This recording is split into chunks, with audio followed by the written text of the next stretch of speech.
Oi pessoal, estamos de volta, mais uma aulinha de história. Sou o professor Ed, esse é o Aprendendo História, e a gente vai dar continuidade a esse assunto tão importante, tão curioso e que muita gente precisa entender, até mesmo para tentar compreender o momento atual do Brasil e de vários outros países do mundo.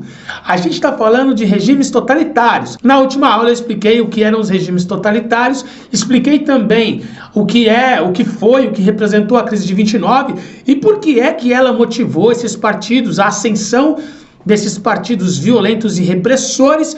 E hoje eu vou falar do Mussolini, ou seja, vou falar do fascismo italiano, mas antes de qualquer coisa, como de praxe, não deixe de se inscrever no canal, caso você ainda não seja inscrito, compartilhe o nosso conteúdo com quem for seu amigo, ou também quem não for seu amigo, mas alguém que faz parte aí da sua rede de contato, das suas mídias sociais. De repente você pode sugerir aí uma discussão, um tema. Estamos abertos aí para poder discutir um monte de coisa, o canal é livre, é uma ferramenta pública, como eu costumo dizer, e vamos aprender um pouquinho sobre o fascismo italiano e a figura do Mussolini na história da humanidade.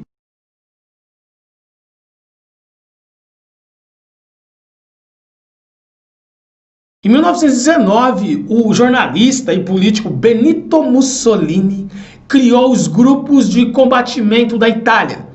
Esse grupo chegou até aproximadamente 200 mil membros e ficou aí mundialmente conhecido como os Camisas Negras. Os fascistas eles concorreram a diversos cargos nas eleições de 1919, mas eles não conquistaram grandes vitórias nas eleições. A crise social que a Itália vivia acabou atraindo aí um grupo grandiosíssimo de seguidores, que já em 1921 se formou, montou ali a base, a estrutura do Partido Fascista, que já contava com mais de 300 mil filiados. Mussolini pregava o resgate de glória do passado do Império Romano. E foi por isso que ele escolheu o fácil para denominar o seu partido político e o seu governo.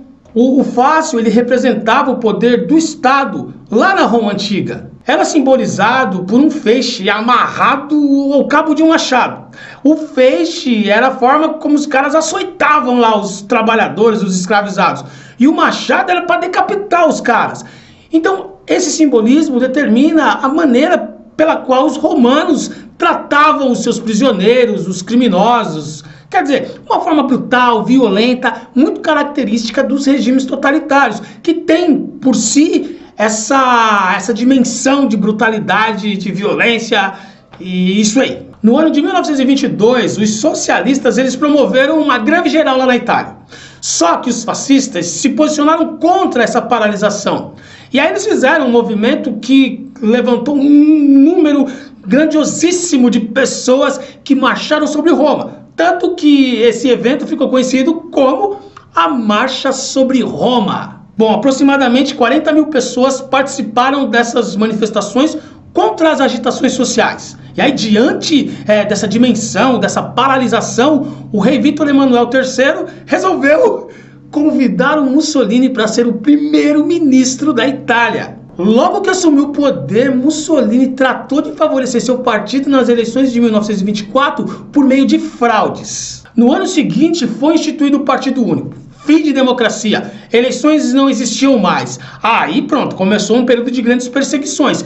Quem eram contra o partido, quem era contra o Duce, quem era contra a ditadura ou totalitarismo que se implementou na Itália através do fascismo, era perseguido ou simplesmente morto. As manifestações dos trabalhadores foram controladas pela Carta del Lavoro, ou a Carta do Povo. Esse documento representava as relações trabalhistas, permitindo a organização de corporações que os representassem como classe. O governo fascista foi marcado por um programa de recuperação econômica, que era caracterizado pela realização de inúmeras obras públicas, que visava ou que tinha o objetivo de diminuir o desemprego no país. Em poucos anos, o fascismo de partido político passou a designar uma política monopartidária e ditatorial. Mas uma coisa que a gente deve elencar é que muitas mudanças ocorreram na Itália a partir de 1920 no governo do Mussolini. Mas os democratas eles se aterrorizavam, com o que viam e com o que eles ouviam. Houve o banimento de partidos rivais e a deportação de políticos dissidentes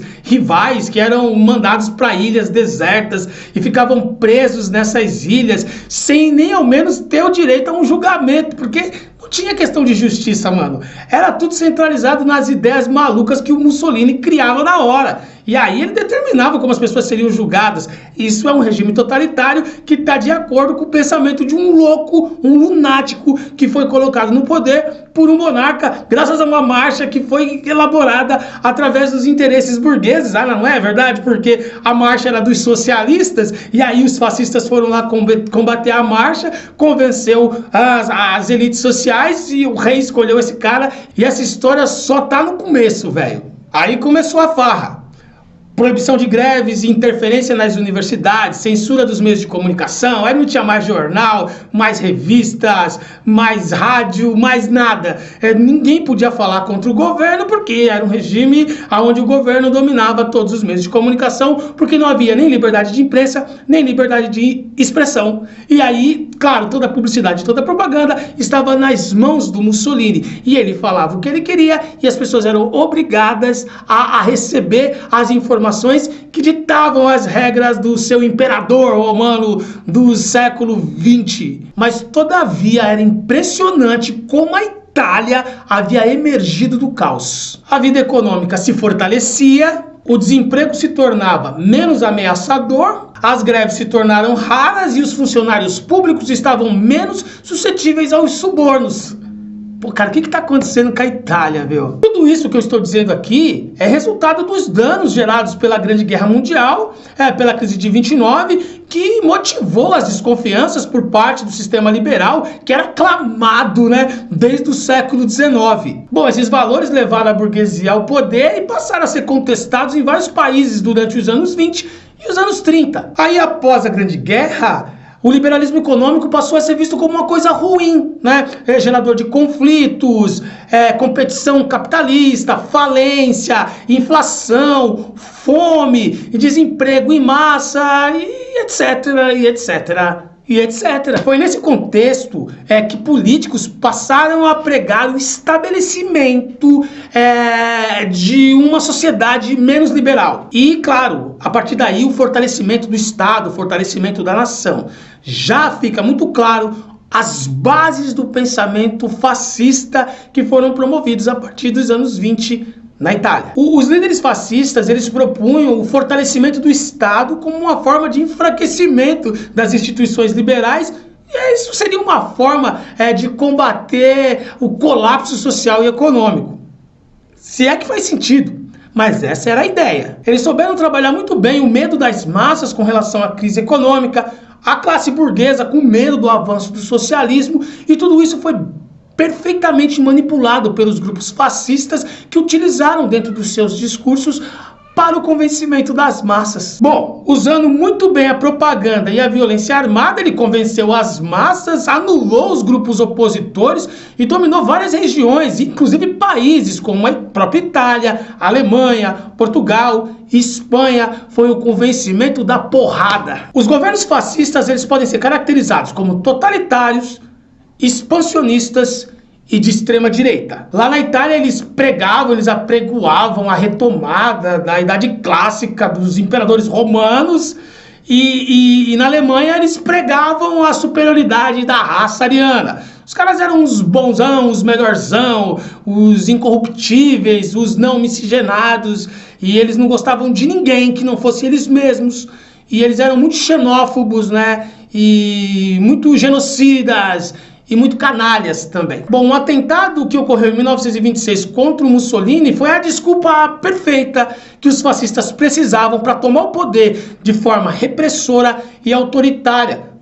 Da maneira que ele se desenrolou aí durante todo o período em que esse partido foi predominante na sociedade italiana, até o fim, quase perto do fim do conflito da Segunda Guerra Mundial, quando o Mussolini foi pendurado de cabeça para baixo, morto, e espancado depois de morto, e humilhado depois de morto, mas ele também foi humilhado enquanto restou ainda alguns minutos de vida, e é assim que acaba a vida de muitos tiranos. Não digo de todos, mas de alguns fica como exemplo. Não vale a pena não. Fascismo é coisa de... Entre 1926 e 1927, órgãos da imprensa foram fechados, né?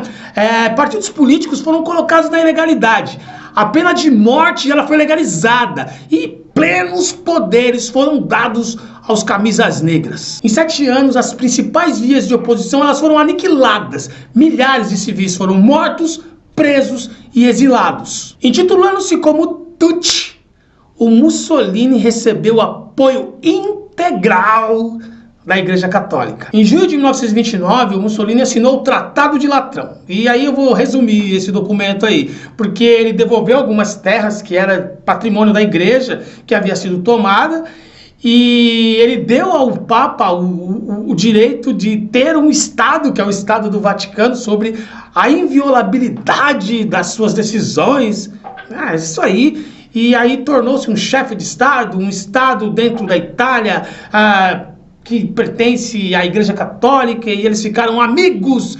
E aí a Igreja apoiava todas as atrocidades que o fascismo promovia na Itália, porque eles estavam juntos e misturados, religiosamente e politicamente.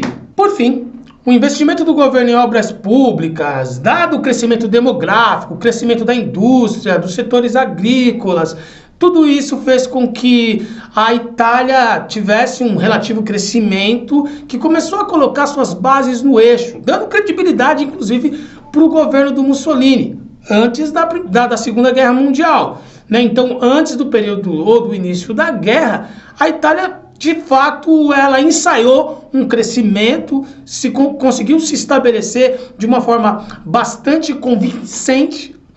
Nossa, essa palavra quase não saiu, mas eu quis tentar falar convincente, né? Há tanto que influenciou Hitler na Alemanha, que é o assunto da próxima aula, que a gente vai falar um pouquinho sobre o nazismo, que segue a tendência do fascismo na Alemanha, mas por enquanto é o Mussolini que a gente está trocando ideia aqui. A Itália, ela acabou sofrendo muito com a crise de 1929. E essa crise gerou o medo, né? O receio de sofrer um novo momento de recessão, e isso fez com que o Mussolini adotasse uma postura imperialista e tentasse, ou aliás, buscasse o domínio de regiões na África, tanto a parte norte quanto a parte leste do continente. Em 1935 ele ocupou a Etiópia, e aí ele já deu um sinal, né? Colocou a Europa toda de prontidão para a possibilidade de um novo conflito mundial, que seria a terrível Segunda Guerra Mundial, que se inicia aí no mesmo ano da ocupação da Etiópia pelos italianos. Bom, a aliança que ele faz com Hitler e a interferência na Guerra Civil Espanhola já são sinais que o mundo estava à beira de um novo colapso, de uma grande guerra de proporções meteóricas, só que é claro que não é assunto para essa aula.